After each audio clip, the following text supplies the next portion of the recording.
Hello বন্ধুরা, সবাই কেমন আছো? আশা করছি তোমার সকলে অনেক ভালো আছে। তো আজকে যাচ্ছি আমি পাতুসেরের রেসর্ট। তারপর আমরা আমাদের দোকানে মোড়ে এসে ওয়েট করছিলাম, কারণ আমাদের সাথে আরো একটা বন্ধু যাবে। তার কিছুক্ষণ পর সে চলে এলো। তারপর আমরা বেরিয়ে গেলাম রেসর্টে যাওয়ার উদ্দেশ্যে। চলো রেসর্টে যেয়ে দেখা হচ্ছে। তারপরে রাস্তার মাঝে আমরা একটা দেখতে পেয়ে যাই বাথরুম। তারপরে বাথরুমে যেয়ে বাইকে একটু পেচ্ছাপ ভরে নিলাম।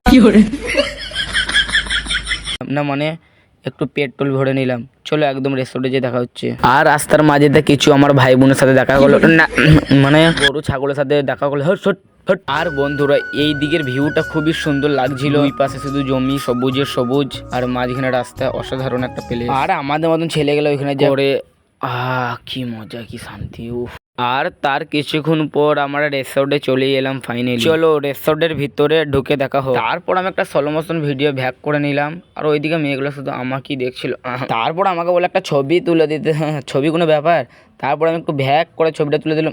মানে এক্ষুনি উল্টে যেতাম, যাও। তারপর একটা নগলি সিংহ দেখতে পেয়ে আমরা তার সব জায়গায় হাত দিলাম ও করে। আরে বুঝতেই পারছো, রিয়েল বেরিয়ে গেলে এখন আমার আবার কি করবে? আমার সব শুকিয়ে দিবে। আরে ভাই, তুই ওর সাথে ইয়ার্কি মারিস না, কারণ রাত হয়ে গেছে, জঙ্গলের দিকে বাড়ি যেতে হবে। ধরে নিবে আমাদেরকে, রিয়েলি বেরিয়ে যাবে।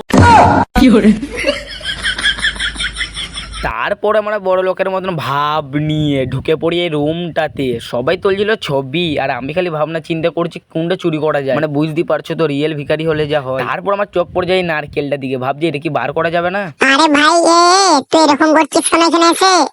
এটা হচ্ছে ডিজাইন, ঠিক আছে? এটা তুই বারও করতে পারবি না, এখানে কিছু চুরি করতে পারবি না, কারণ এখানে সিসিটিভি ক্যামেরা লাগানো আছে। আর বন্ধুরা, ভিডিওটা এখানে শেষ করে দিচ্ছি, নাহলে এবারে কিন্তু বারবারই হয়ে যাবে। টাটা।